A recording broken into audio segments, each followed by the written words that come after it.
have a dream that my 4 little children will one day live in a nation where they will not be judged by the color of their skin, but by the content of their character. I have a dream today.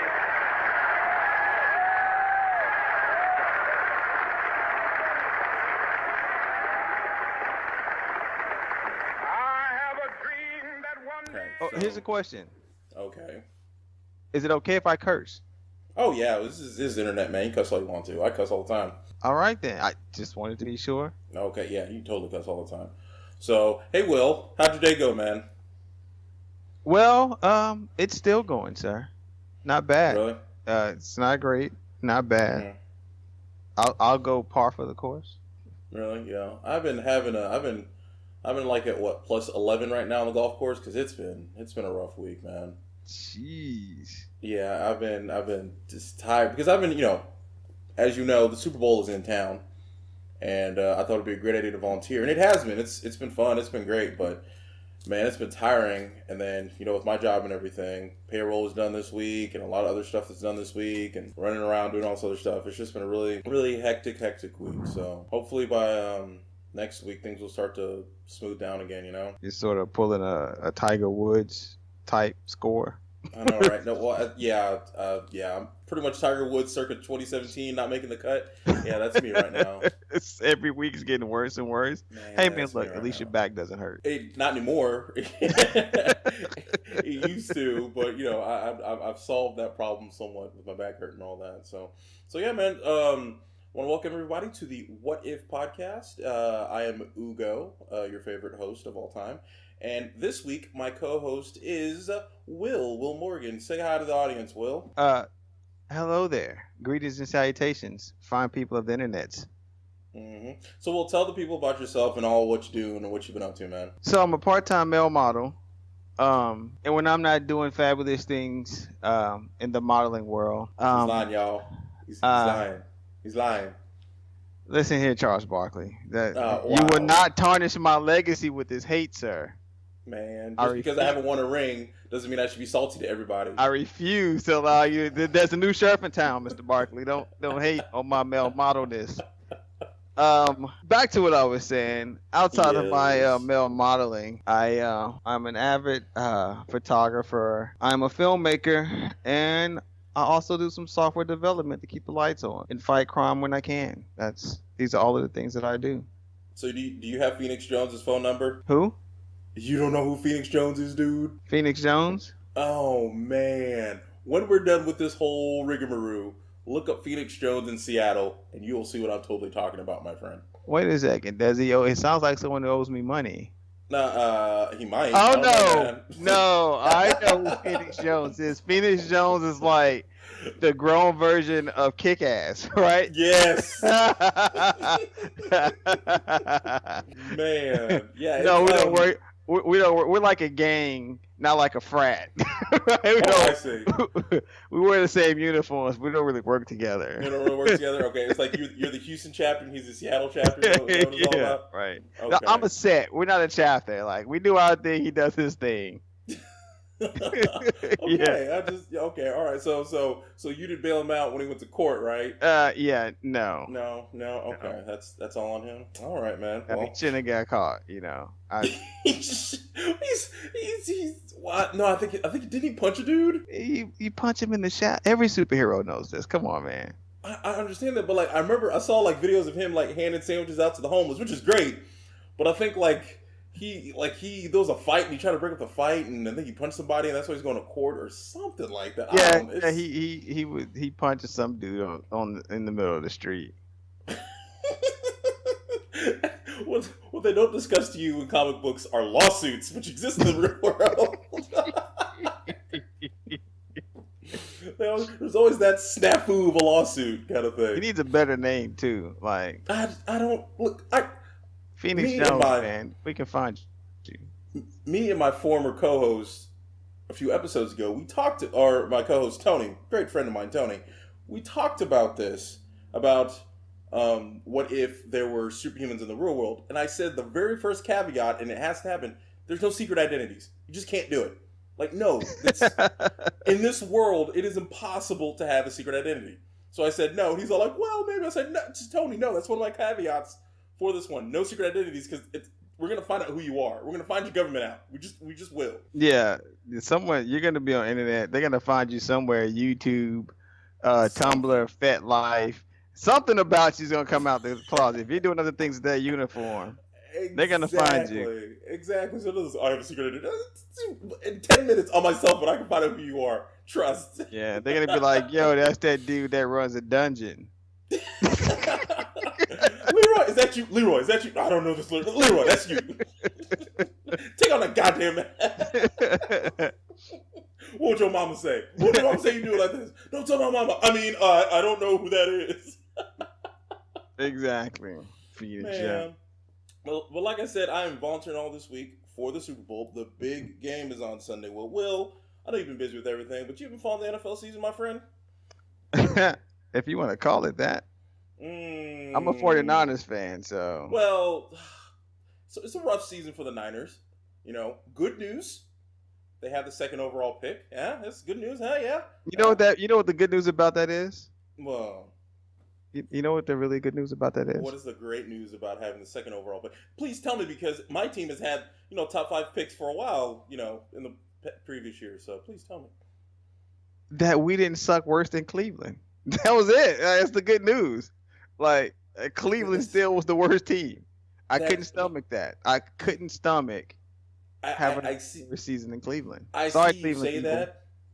I see you saying that, and I mean, I've never been to Cleveland, and Cleveland. I'm not saying sorry to Cleveland because they won an NBA championship last year, so no. So what I am seeing with that is that good news is you have a second overall pick. Also good news, you didn't suck as bad as Cleveland. Thanks. You could have been even better if San Diego didn't shit the bed. Oh, I'm sorry. The LA Chargers didn't shit the bed. Ooh. And lose again. I saw the highlights of that game. I was so upset because I wanted Cleveland to go the distance backwards.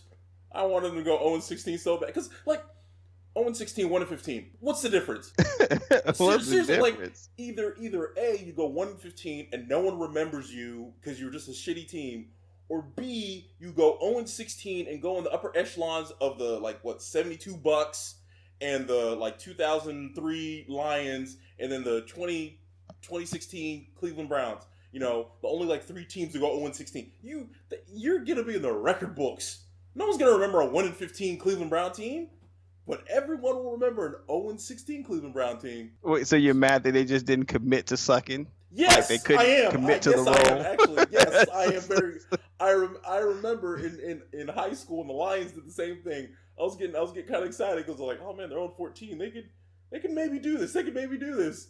And they went 0-16. And I know it hurt for Detroit. It did, but But now you live in infamy. You will always be known as that team who went 0-16.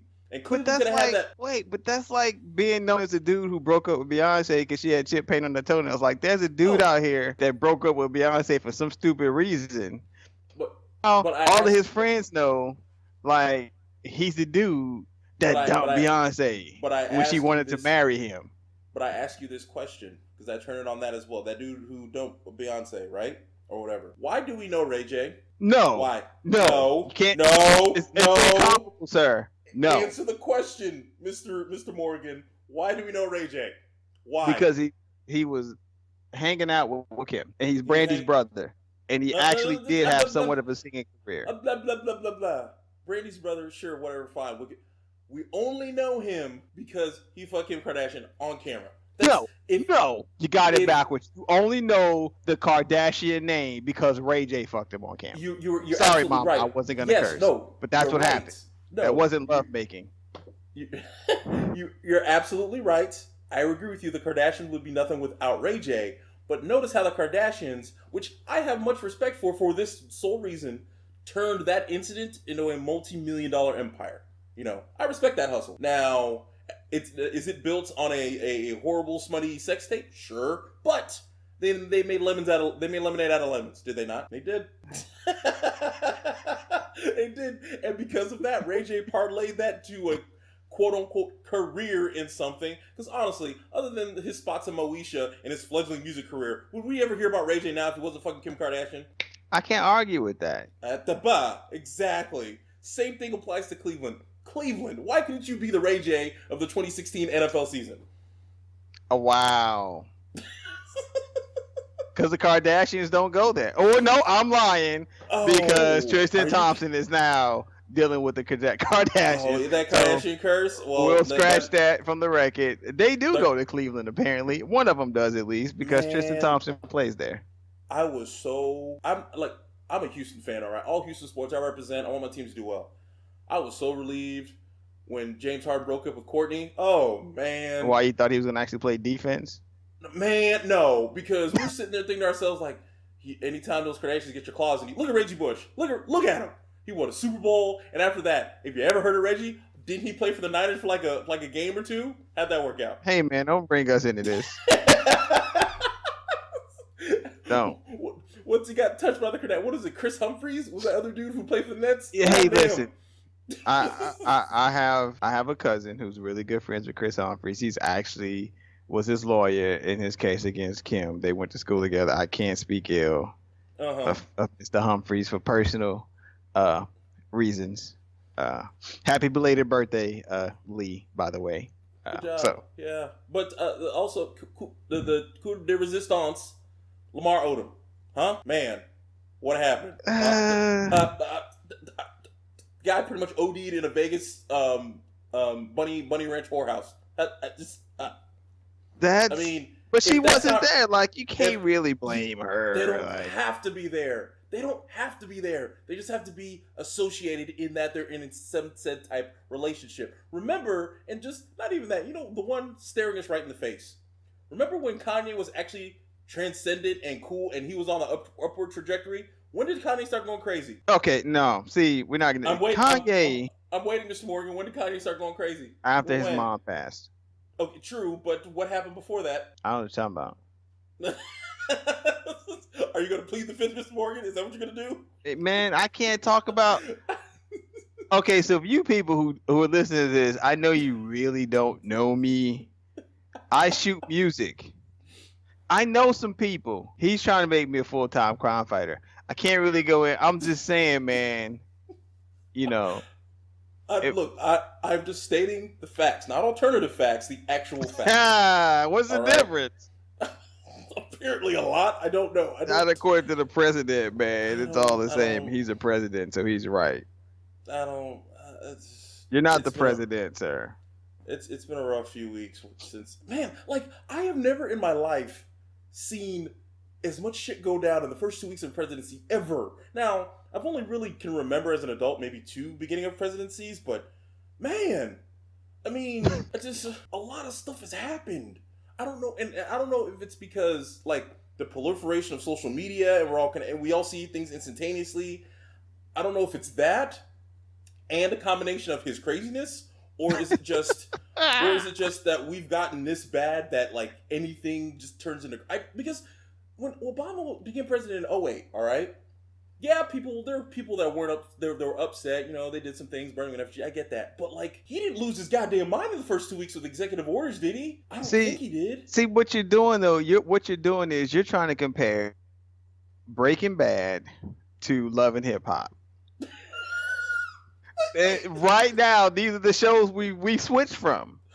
And in this show, it's all about conflict. If we don't have it, we make it. True. We got a bunch of shady people that nobody really knows. Right? This is what we've transitioned to. We've transitioned from Breaking Bad, scripted, structured, emotional, relates to everyone. When I watched Breaking Bad, I didn't realize Walt was the villain until end of season 3. Seriously, I just didn't. The entire time I was like, he's fine. He does what he's got to do. And after the 3rd season, I sit and look at myself like, oh my god, he's the best. Right. And see, we go to this show and it's like, oh look, it's Nene. Right, it's Real Housewives, right? We know who's the instigator here, right? This is how we get the TV time. And then you say that, and then I don't want to believe it, but you say that, and how we embrace that and watch that.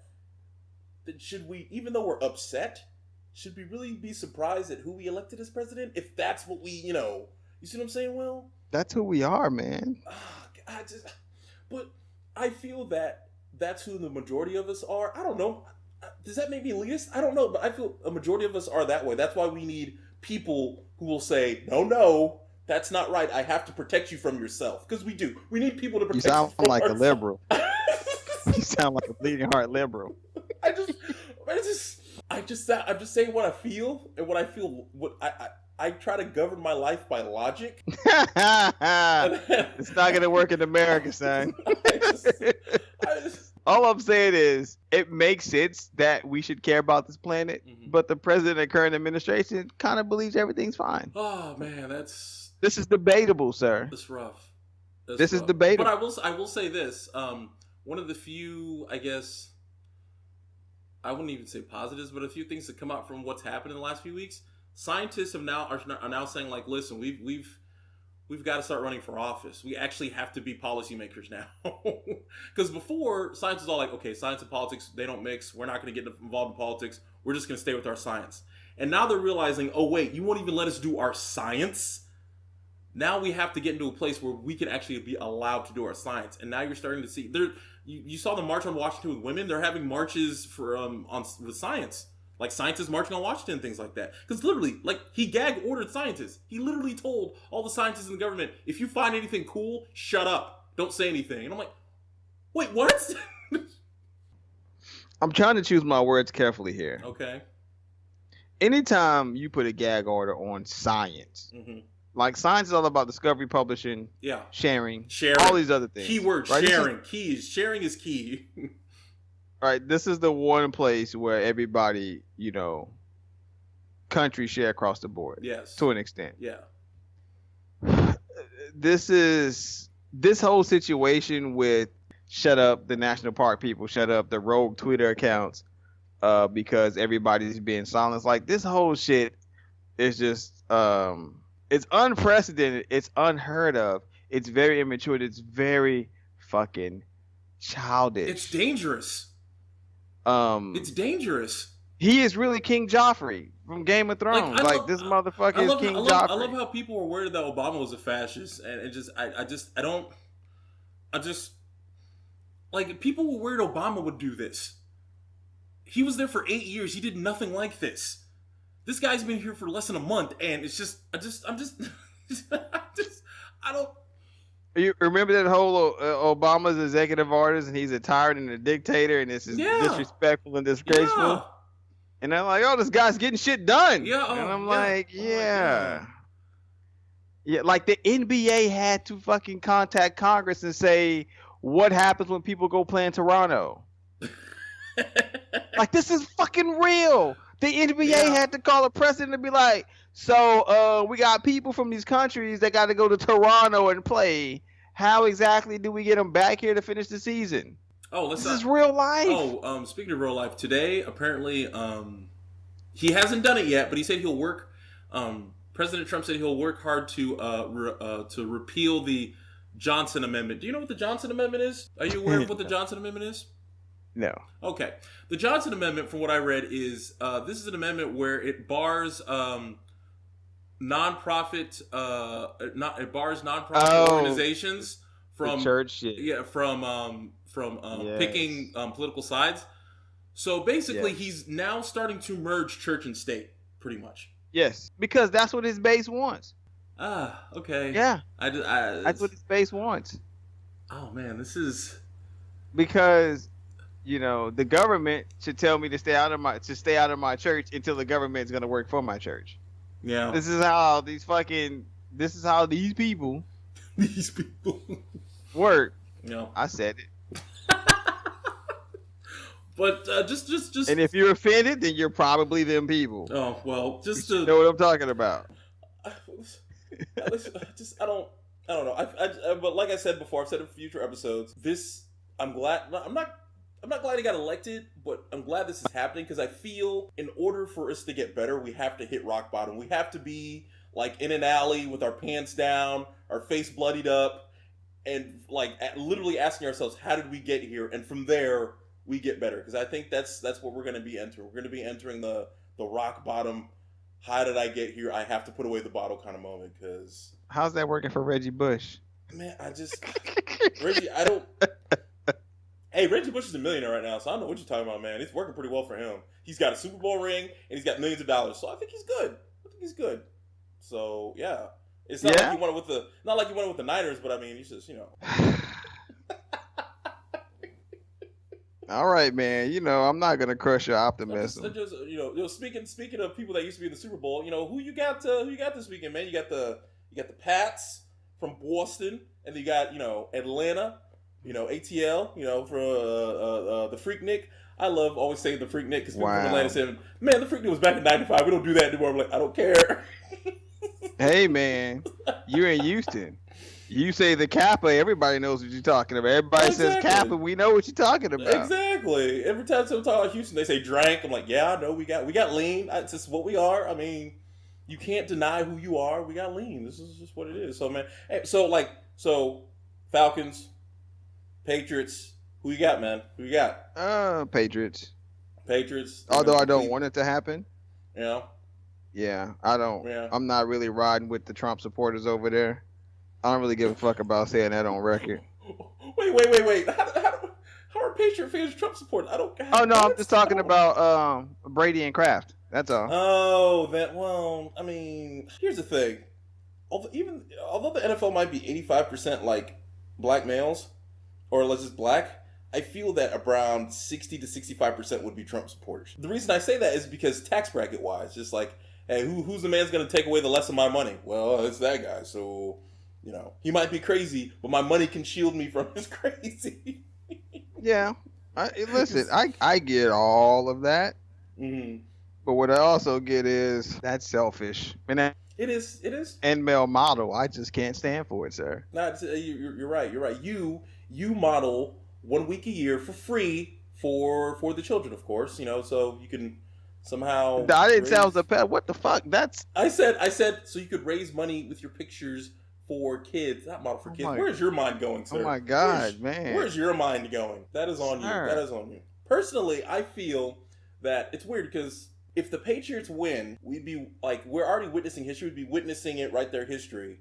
5 Super Bowls in 15 years. Meaning they win a Super Bowl every 3 years. That's unheard of. But at the same time, for guilty personal reasons, misery loves company, I want Atlanta to win. Because if Atlanta wins, the crown of miserable sports city now goes to Houston. You're basically gonna take a crown however you get it. One way or another, I want to be known for something. Just something. My city needs something. The city needs something. I don't know. Anything, right? Anything. I'm trying. So this weekend's Super Bowl. That means we're already into February, and February also means it is Black People Month. Yes, and apparently some of these people, Fredrick Douglas, is now resurrected and become a real person again. Wait. I'm sorry. Did I stop? Rewind. What? Oh yeah, man, you didn't hear? What's going on? Rumor has it, man, that your boy and I take no credit for this nickname, by the way, but it's so awesome that I'm gonna keep going with it. But pretty much Trump. AKA Toupee Fiasco. Shout out to Geek Scout Cookies from Tumblr for that one. Toupee Fiasco implied that Fredrick Douglass was still alive today. Is it? Okay, now I'm no history buff, even though I like history. Wasn't Fredrick Douglass alive like in the 1700s or something? You're wrong. The president says not. You and these alternative facts, sir. You need to. So, question. Does the president think Fredrick Douglass is a vampire? Oh, he's not white, so he can be any sort of creature. He could. According to Toupee Fiasco, President Pussy Grabber, if you will. Well, hey, man. Look, listen. Were you going to mess with the president who might just randomly grab your crotch? You going to mess with him? Just saying. I'm a superhero. What am I afraid of? If you're a world leader and you're in like a conference for world leader things and you're across... Or like you're sitting right beside a dude who just, for no freaking reason, just because he thinks he can, just grab you in the crotch. You gonna talk some mess to him? I'm just the threat of maybe having your crotch grabbed. It's offensive maneuver. In the new America, sir, this is called the come up.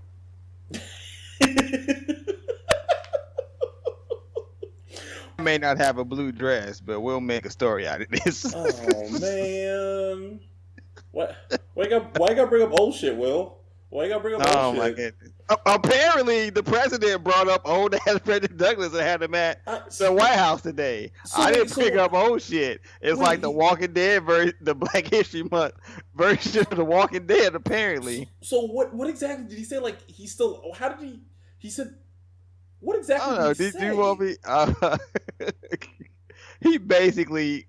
You know what Trump did today? Okay. Trump pretty much gave that group presentation speech. He was the some bitch in the group who didn't do anything but had to have a speaking part, and everybody knew he didn't do shit, so they didn't tell him what to say. So he had to just fucking stand there and talk about the slides he had seen and pretend like he had shit to him. That's what old Toupee Fiasco did today. He gave a presentation about shit he didn't work on, and it was his turn to talk. That's what happened. And he had no fucking clue who Fredrick Douglas is, man. None. I'm surprised he even said anything. I mean, Oh well, you know he's now changing the name from Black History Month to National African American History Month. You know what? Let's get something straight right here. All right. I understand. No, and this goes to the root of some things. All right. I understand when they say African American. I get that. All right. But can we just be real? You're black. You're from the Caribbean. You're black. You're from Africa. You're black. We understand the characteristics of a black person. Let's call them black. Because you say African American. Guess who's an African American? You. Charlize Theron is an African American. Like there are real people who aren't necessarily. Yeah, exactly. I was gonna get into that. I was gonna say you, but then there's a whole sec. Yeah, I was gonna get in that. But I mean, the thing is, you're not African, so I can't call you African. You're black. You're black. This disconnects us from our people in Fiji, the Aborigines, like all of these other people, black people in these Asian. Like there's so many black people around this world, and that black connects us all. Yeah, I mean, technically African American does, but black encompasses everybody, and it's their history too. So I guess because I tell you what, if we're in Jasper, Texas, it doesn't matter whether you're African American or African, or you're gonna get your ass beat because you look black. Okay? Well, they have another word for it that I won't. Yes, they do. Yes, they do. But come on. So I understand it, but I never like tiptoed or like, oh, they're African. No, you're black. You're black, man. It's black culture. Black. It's okay. Like I know in not history, but I guess like when I guess we've been taught that good versus evil, white versus black. Black has always had a negative connotation, but I mean, if you really think about it, white would have no meaning without black. So it's black is what it is, man. It is what it is. Just accept it. And then we got all the spectrums in between. It's okay. It's okay, man. Well, his black friend Omarosa. Was she there? Was she there? No. But he was advised by some black people that he knows that he needs to not say that. That would have been the awesomest thing ever if he was having that speech and Omarosa was on one side. And what's his name? The surgeon dude who ran for president's on the other side. Oh my God! Yeah, that would have been. Oh, Snuffleupagus there. Yeah, Ben Carson. There you go. If Ben Carson would have done that, would have been hilarious. Man, talk about somebody who's always on lean. His two designated black people. That would have been great. I just loved how Ben Carson might be a hardcore Republican and things like that, but he understands that he's still black. You know why? Because remember back when Trump was making his cabinet positions, and he wanted to pick Ben Carson to be the head of Health and Human Services, and Ben Carson's all like, nah, I'm good, because he knew like this is gonna be a shit show. I want no part of it. I'll be over here. He knew because I guarantee if let's say Hillary would have temporarily lost her mind and won the election and said, hey, Ben Carson, want to be the head of Health and Human Services? He would have said yes. It's like, oh, yeah, you look like you know what you're doing. But when Trump would ask him, he'd be like, nah, fam. I'm good. Listen, as a black person, I wouldn't do anything in this organization because you know who's going to get blamed for it? You. Your black ass. Not your African-American ass. No, your black ass. Yeah, a pin comes up missing. It's on your black ass. Or the people. If you're all of a sudden your approval rating goes through the bottom. Why didn't you tell me black people wouldn't like me? I'm sorry. I mean, the numbers don't lie, but apparently you refuse to believe them. And I really would like to know where all of these millions of illegal immigrants came from that come vote for you. To vote against you. No, we're good. You know what? We're moving on. We're moving on to what we came to talk about today. Like I said, it is Black History Month, and with Black History Month, we I wouldn't say give thanks, but we remember and learn more about of prominent Black figures in our country and maybe even all over the world. So with Black History Month coming up, and with the election and the leader of the free world behind us. I was thinking to myself, Mr. Will Morgan, what if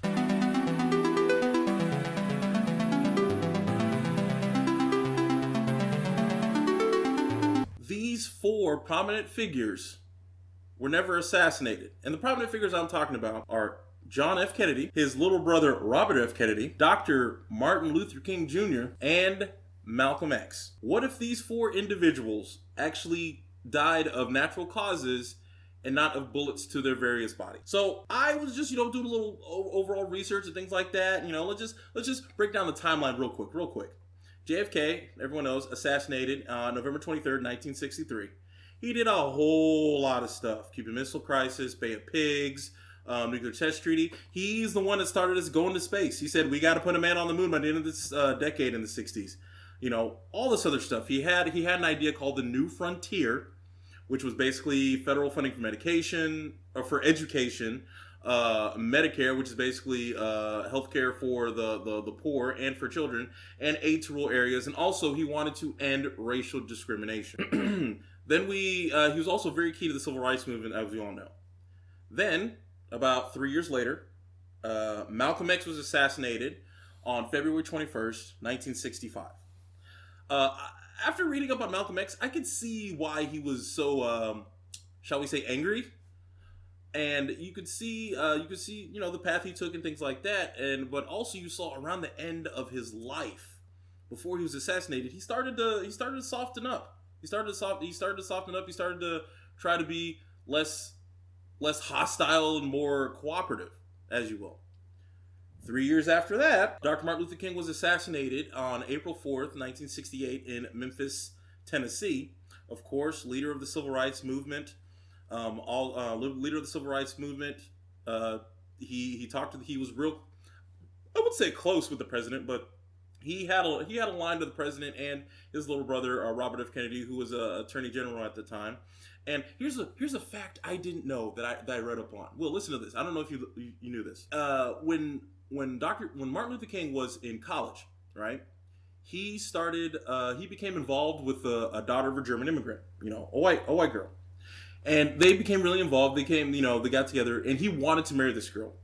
But his friends and family said, don't do it because it would piss off the white people and the black people. So he decided not to do it because he couldn't endure the pain it would cause his mother. So 6 months later, he broke off the relationship. And I thought this was interesting because before this, Martin Luther King understood that there was a disparity between whites and blacks.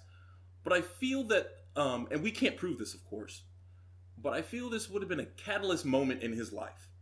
That he found someone that he loved and couldn't be with that person solely because, people in society thought it would be wrong. So maybe that was a spark in life for him to say, you know what, I'm going to use the rest of my life to crusade for us to all be equal so we can all be with one another type of thing. I thought maybe that could have happened then. And then, just 2 months after Martin Luther King died, Robert F. Kennedy was assassinated in Los Angeles, California by Sirhan Sirhan. He was his brother's campaign manager when he ran for president in 1960. He was attorney general. He was all about breaking up the mob. He really helped his brother out in a lot of things, and he really helped out LBJ with a lot of things too. Even though him and LBJ weren't the best of friends. And of course, like I said, he was assassinated in 1968. So that's just a little rundown of that. And I was thinking just how the world and just our perception of things, how everything would have been different if these four men didn't die and actually lived naturally. Well, let's just get in on this.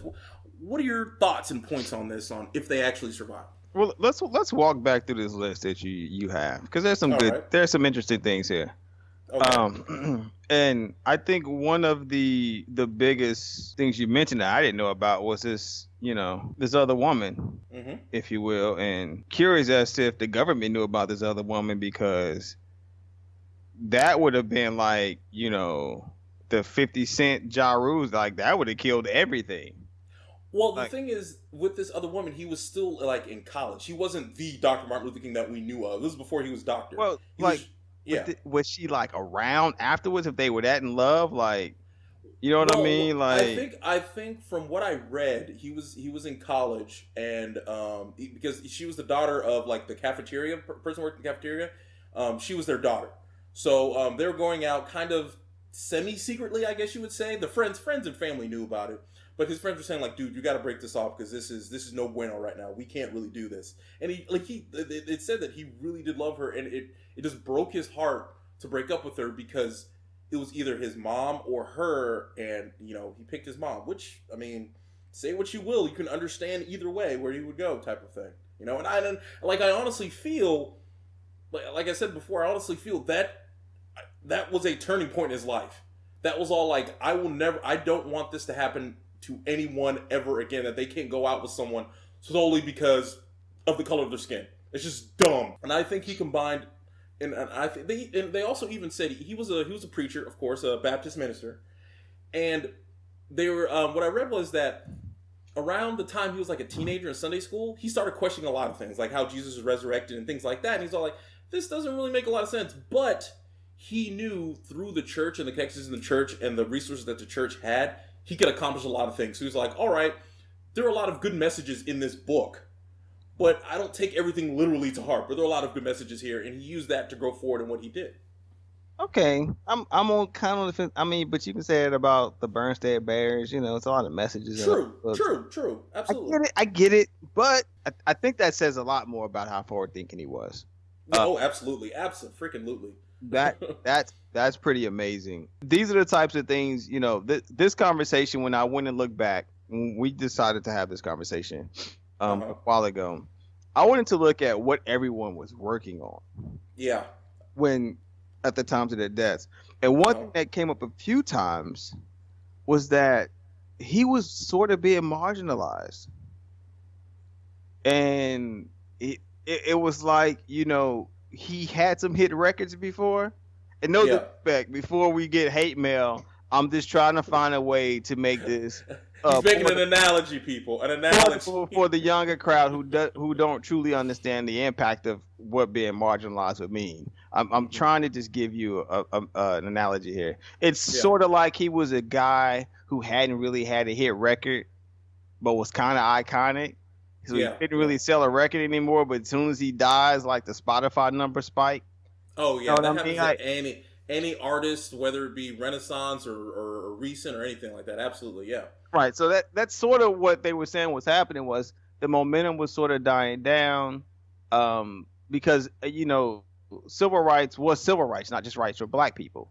So this movement, once bills started getting passed and the government started to change things and systems changed and we started to get this process of change in motion. Yes. Then the cause expanded, and because of that, it sort of dampened the message. It dampened impact. It's a much broader net. I remember reading like around the time of his death, I think his last really public speech was a speech called Beyond Vietnam. He was all about the Black rights issues and civil rights in the U.S., but he did start to expand into the Vietnam War, because initially he didn't talk a lot about the Vietnam War. He was all about, okay, we have issues here, we got to take care of stuff here in America. But then later, right before his death, like a few months before his death, he started to talk about Vietnam. Started talking about like, this isn't a really good war. We really shouldn't be in this war. I'm not liking how I don't understand how we're killing all these brown men, our brown brothers and sisters over there. We shouldn't, like, he started talking about Vietnam type of thing. And it's funny, I'm no conspiracy theorist, okay? I'm going to let you say it, but yes. I am no conspiracy theorist, but when JFK was assassinated in '63, although the Vietnam War or the conflict in Vietnam started with him, from what I discovered, he was trying really, really hard not to put ground troops in Vietnam. He did not want to put troops in Vietnam. He just wanted to put special forces guys in there. And like, all right, let's take care of this and just get out. Let's just. In fact, before he died, he had a plan of like withdrawing 1,000 troops like every month until they were out by like 64. And then he died. LBJ came into office, and the thing is, while JFK was in office and he wanted to withdraw, LBJ, his vice president, was the exact opposite. Nah, man, we got to put more people in there. So lo and behold, JFK dies, and all of a sudden the Vietnam War just explodes, and the draft starts, and we actually have to start putting ground troops and everything in there, right? And then MLK comes in, and Malcolm X. They're both talking about like this war is not right. We shouldn't be here. We should be getting out. Meanwhile, they're putting more people in Vietnam. And then, so Malcolm X gets assassinated. Then MLK gets assassinated. Then John F. Kennedy's little brother, Robert F. Kennedy. Now, when JFK was assassinated, when JFK was in office, Robert F. Kennedy was the Attorney General. And pretty much they called him the number 2 man in Washington. Because he had a lot of influence, of course, it's with his brother. Anytime JFK needed counsel or advice or something like that, he talked with his brother. It makes sense, and he's the Attorney General. He's a smart guy. So from what I read, Robert F. Kennedy, after his brother died, he just wanted to just take time off. He went around Europe. He did all these other things. And he was saying that he was really against the war. He was really against the war. He was really against poverty. And, of course, he was really against discrimination. So he was all about the civil rights movement and things and things like that. And he wanted to do it in a legal manner. So around the presidential election in '68, he said, I'm not going to run for president. I will not run for president if LBJ admits that going into Vietnam and escalating Vietnam is wrong. And LBJ said, fuck you, I'm not doing that. So he's like, all right, I'm going to run for president.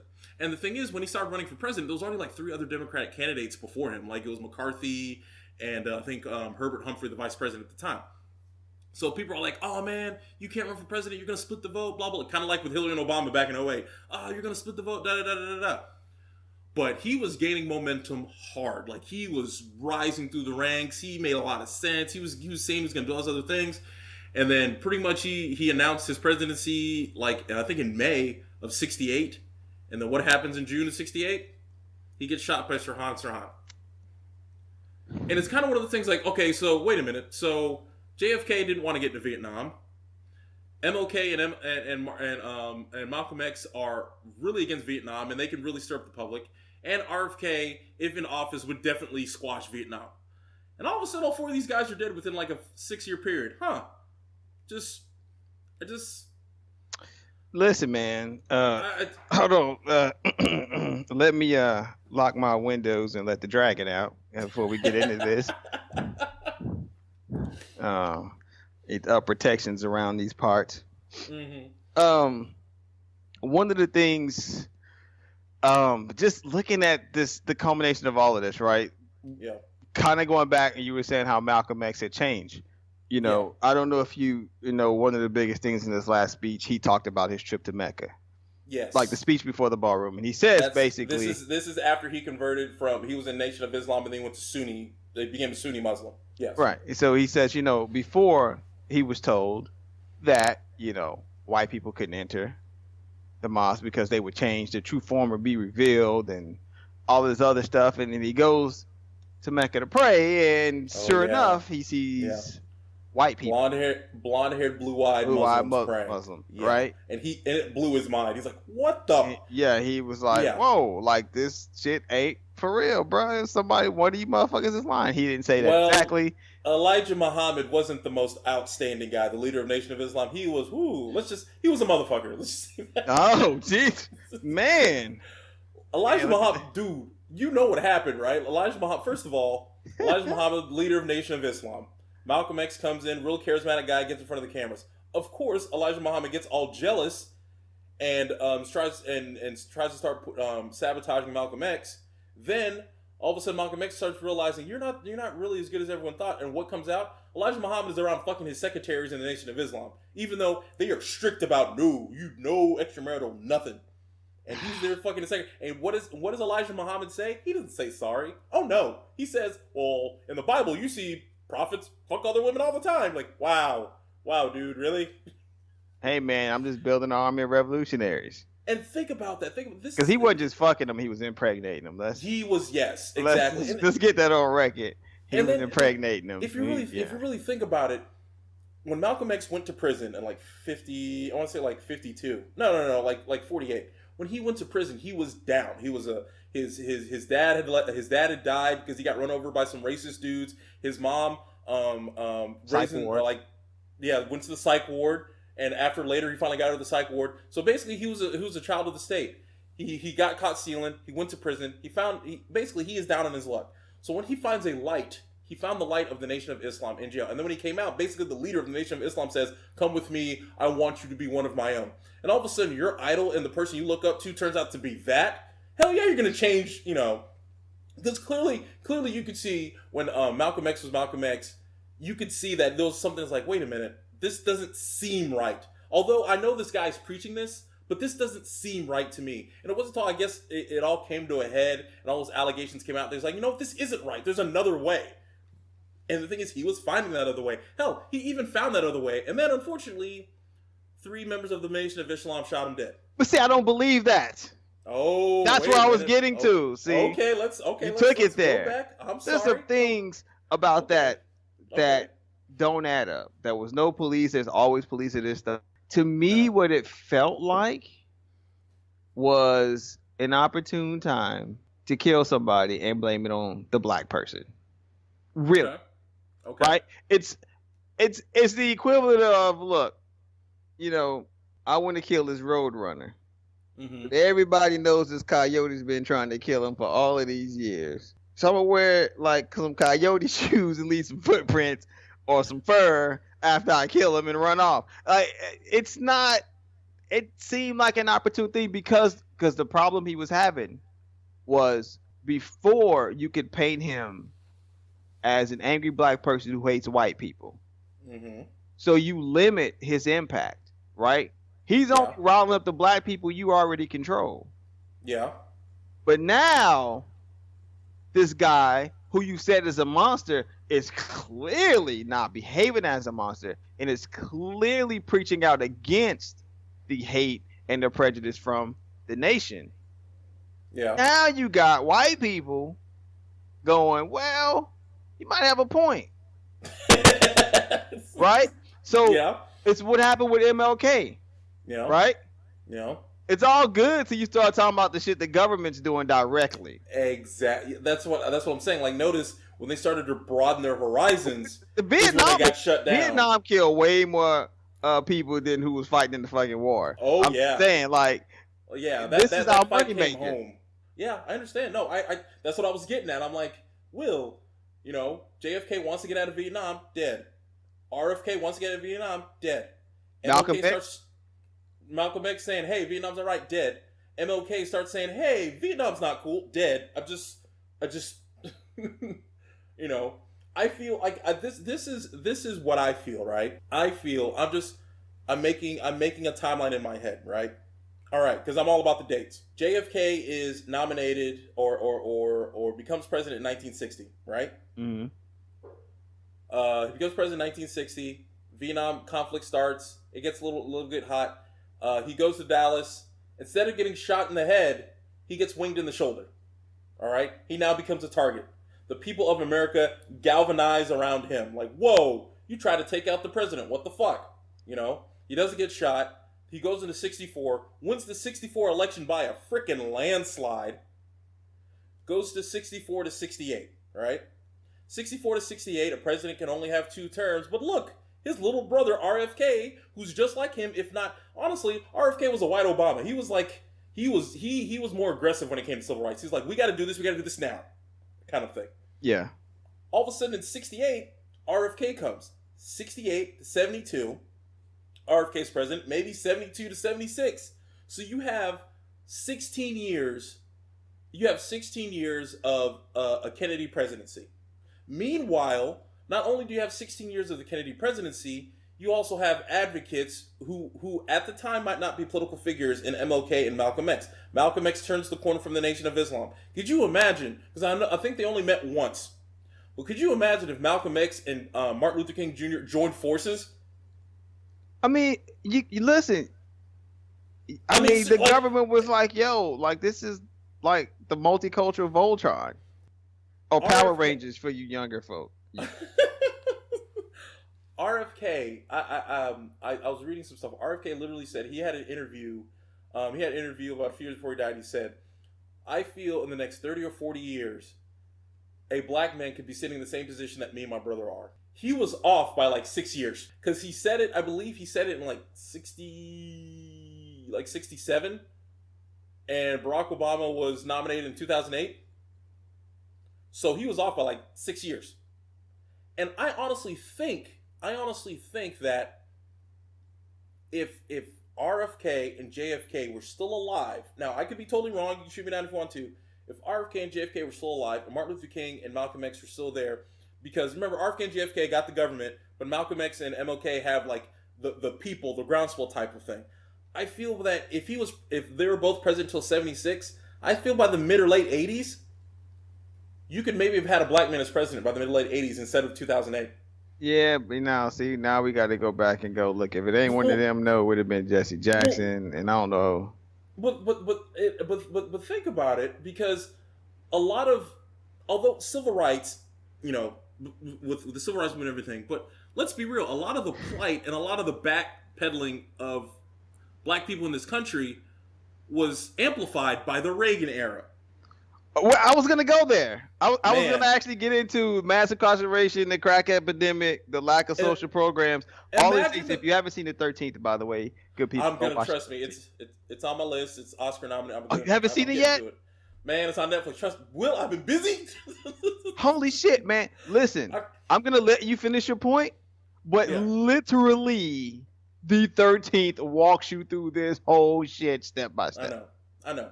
So, I mean, think about it. Like, what I'm basically saying is if RFK and JFK were still alive, we wouldn't have the Reagan era. We wouldn't have 8 years in the 80s of AIDS being introduced, crack being introduced. Also, I tell you this right now, this whole LGBT movement would have probably come about 20 years earlier. Legalizing gay marriage before the turn of the 20th century, probably. Wow, you probably would have had this AIDS epidemic. Probably wouldn't have been that big of a deal either, because it wouldn't have been a big of a deal. It wouldn't have been because I tell you right now, because of the AIDS epidemic when it first came out, they said it was a gay disease. So because a lot of people didn't know that a lot of brothers were on the DL thinking, oh, you only get it if you're gay. So of course they're fucking guys and girls, and it spreads, and they're not educated about it. And of course, they're not educated about it. So if you had, RFK, JFK, and all things, everyone's educated, everyone's moving forward as a people, they're like, whoa, this is a disease, we should take care of it. You can get it no matter who you are. All right? That's just disease and LGBT. I haven't even gotten to the space race yet. Reagan came up and said, by the end of this century, we're going to put a man on the moon. And by God, they did it. Now imagine if he was still in office when they did it. That turns into another thing. Right now, we're trying to get to Mars. We may be... I'm not saying we might have been on Mars by the end of the 20th century. We might have been to the moon, kept going to the moon numerous times, because what happened was when Nixon got into office, he pretty much killed the space program. It went from rockets to space shuttle. It went from us trying to go to the moon and beyond the moon to us just going into orbit and staying in orbit. Because he was talking about it's costing too much money, So It kind of stunted, because I was watching the program the other day, Mars. It was on National Geographic Channel. It was kind of a docu-drama series of what it would be like to be on Mars in 2030, something like that. So they were basically talking about we were going high, we were riding high, we were about to do this damn thing. Nixon came into office and he said, the people don't want space flight anymore, and he gutted the program. JFK was in the process before dying. He was in the process of talking with the USSR saying, hey man, let's have a joint effort and go to the moon and go to space. We could have been working with the USSR with our combined knowledge and resources and everything to go into space. Yeah, but what do you think, Will? You're saying what's going on, Will? That whole space shit was only about the Fenton money. Yes. the moon was just a test. We were talking about that today. The moon really was just a test into breaking orbit and exiting and re-entering the atmosphere and how far we can go, parking and shit, all those other things, basically so we can start launching satellites. Yes. Like, it's a step in the process. So once we figured out we can launch satellites, this is where you have the space race shit. Yeah.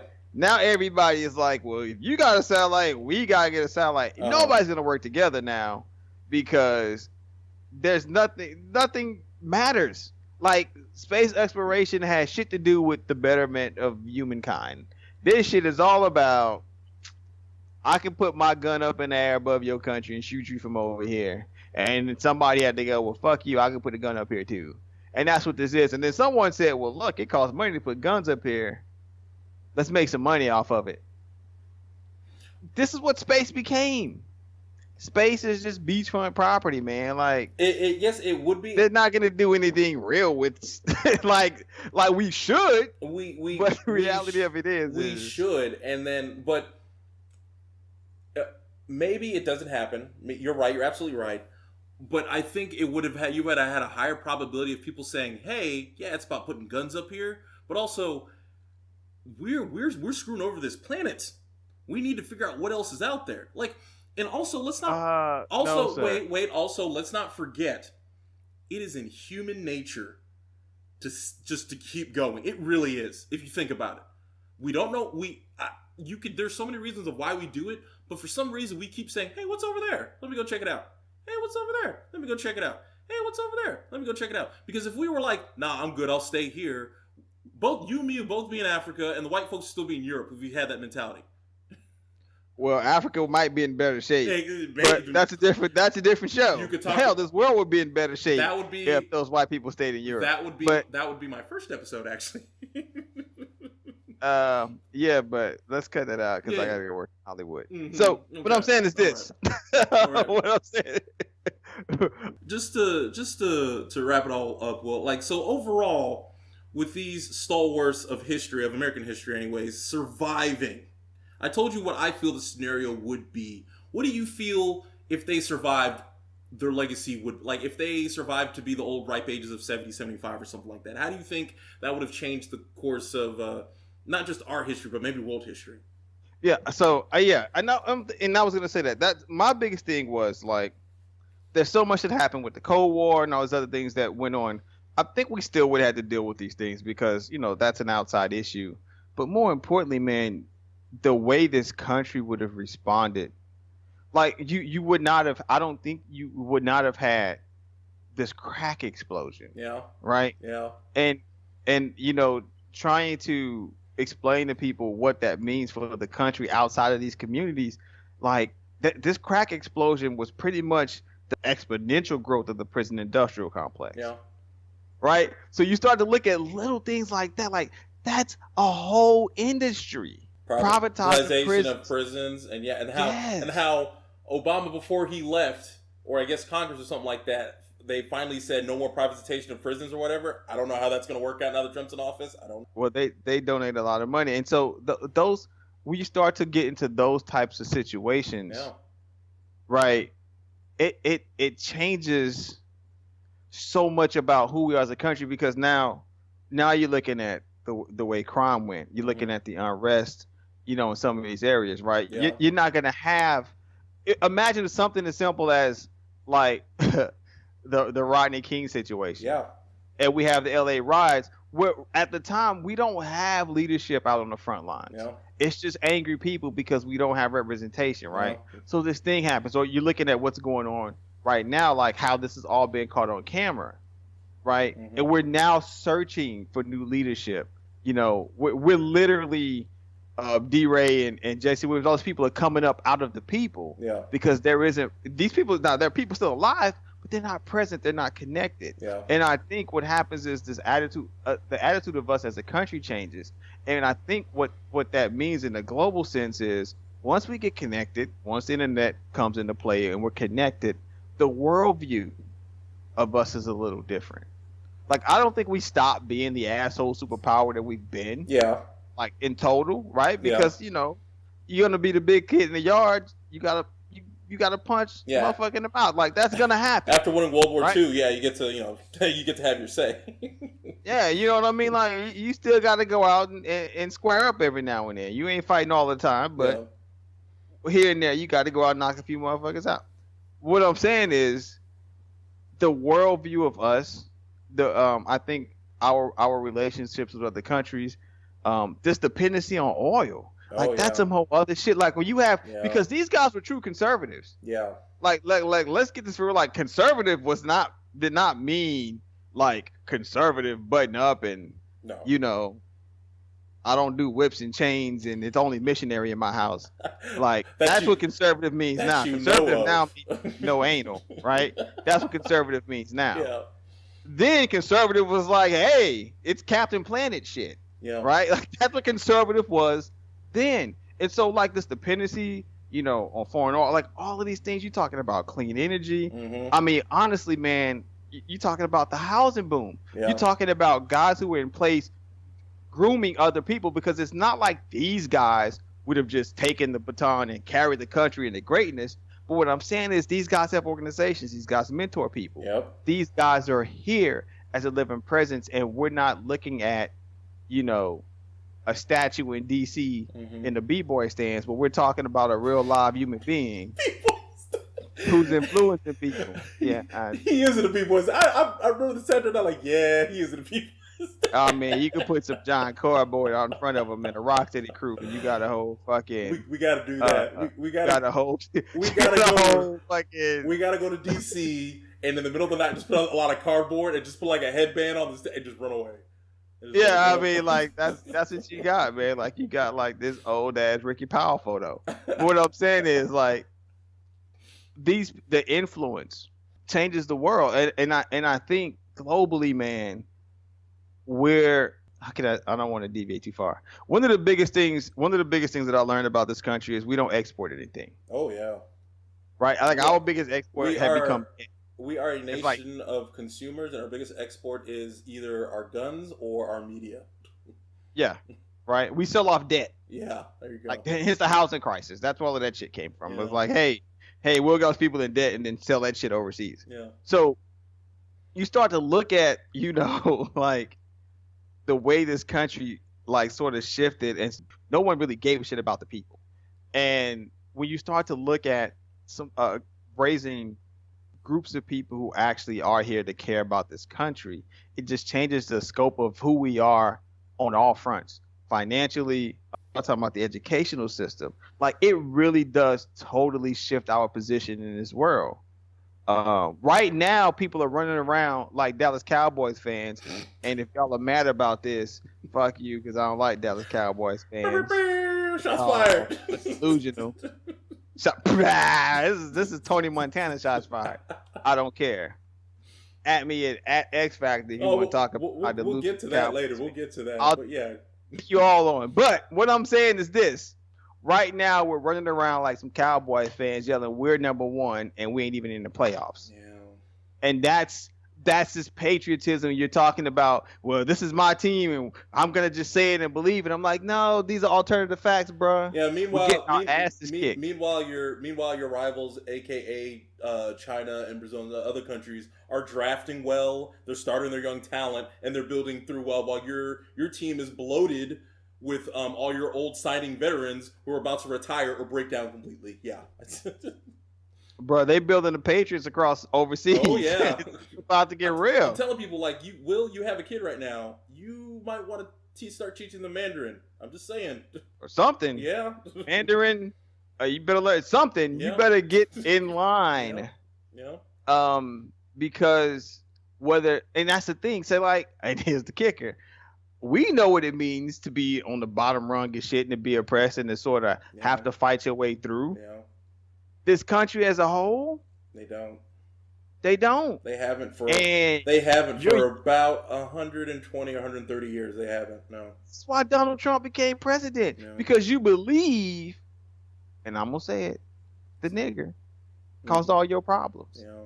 And he didn't. No. He did not. He inherited the problems you had and tried to fix them, but you ain't like him. That's the difference. These problems were here. This housing crisis, this fake ass war, all of this other shit, you think now we're going to be number one again because we got a dude who couldn't survive 2 marriages and multiple bankruptcies? You know what I'm saying? Like, all of these people are sort of going off with we're number one because they feel like if I say it, we'll believe it.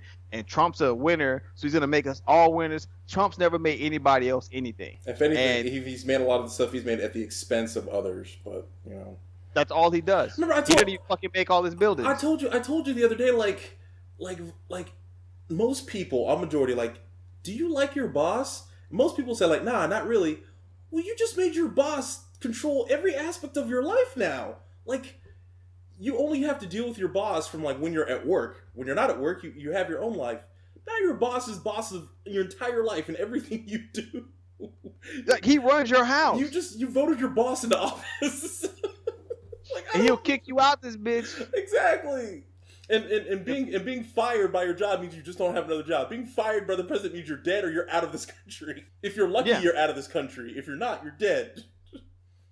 And we're having this conversation, and I think we don't get to this point when you have people in charge who genuinely care about this country. Because look who came after that, right? Absolutely. Like, the person we had in the gap was Carter, but that shit was horrible. Man, but he was really a person who gave a shit. He was a person that gave a shit. You need a combination of a person who gives a shit and a person who kicks ass as well.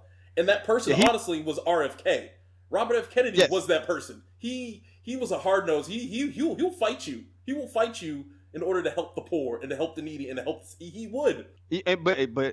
And the family had influence. Yes, the Kennedy. That was family. the other thing. Yeah. It wasn't a standalone situation with them, and it's like when you're looking at you have this aggression. You have this. So one of the other things Malcolm X talked about in his last speech was going to Africa and helping people organize. Yeah. He talked about this contrast of how people got Pan-African movement, yeah. The Mau Mau's like meeting with all of these people, and he was like, you know, what I learned, we got out. It's funny. He was bestowed not a title, but he was bestowed a Yoruba name. I forgot what it meant, but it meant like the man who had arrived, and he said that was one of the greatest honors he's ever got. When he's given a Yoruba name, and I was like, yeah. That's what I'm saying. It's like these are the types of things, man. Like I think. Long term, because we had this conversation, I immediately started going, well, what are they working on? Yeah. What different types of programs we could solve? What did they leave undone that they could have finished? Yes. Yeah. Right. But then as I started to look at it, what I got into was simply what happened when the void, that vacuum that was left. That void, yeah. And what filled that void versus what they couldn't do. What we plugged in a hole with. And then that yeah, that's when it got scary. Yeah. You know, we had once we hit Reagan, we had Bush, and, you know, Clinton was so-so. Yeah. And then we had, you know, fucking Bush again. It was like, you know, which ironically, I appreciate that guy so much more. Oh, yeah. Oh, absolutely. Holy shit. I'm so sorry. Like people, I actually respect him because. Yeah, like, it's because, you know why? Do you know why? And even when he was president, or I guess when Obama was president, I knew this. I felt when George Bush did things, there was no malice in what he did. He did it because he thought it was right and he didn't know better. But with this administration, Trump, they know what they're doing is wrong. They know. They cover it with, oh, patriotism, oh, we love you, oh, we're trying to protect you. But they know what they're doing is fundamentally wrong. And then the thing about W, he was a year into his presidency. And all of a sudden, the first attack on U.S. soil since Pearl Harbor happened. You got to shit or get off the pot. There's nothing like, oh, let's calm down. It's like people are mad. People are upset. You got to do something. And him, let's be real. W wasn't the smartest guy in the world. He's just not. W is a guy you'd like to sit around and have a beer with and go to a frat party with. He is. I'd love to hang out with George W. Bush. He'd seem like a cool guy to hang out with. I wouldn't let him run my car, talk less of the nation. But he'd be a cool. He's that friend who's awesome to hang out and have at a party. But you know, if you put him in charge of anything, you're fucked. That's who he is. So I feel when he was put... He's Stifler? Pretty much. He's Stifler. Yes. He's Stifler. So pretty much when he was put into that situation, he at the point he did what he thought he was right. He was kind of, advised poorly, Karl wrote, but he did what he thought he was right. And I feel everything he did after that in all of his presidency, he did it because he thought it was right. He didn't do it with malice. He did it thinking, man, I hope this turns out okay. Honestly. But with this administration, they are systematically doing things to break things down, to ruin things. Yeah. With George W. Bush, he did stuff like, ironically, we're talking about hope with Obama. George W. Bush did things hoping they turn out well. This presidency is breaking things down knowing that it's going to turn out badly, Yeah, they don't give a dude. They're basically trying to declassify white nationalist groups as hate groups. Yeah. Like, what the fuck, man? Like, we're not even flagrant. I know. It's flagrant. It's really like they're just like, the fuck you can't whoop my ass. Like, this is what this president is like. This whole administration is like, what the fuck you gonna do? Yeah. I mean, it's flagrant, man. It's kind of scary. But on that note, Will, I think we're gonna end it there. So, Will, how can the people contact you for your dynamic views and to continue the conversation?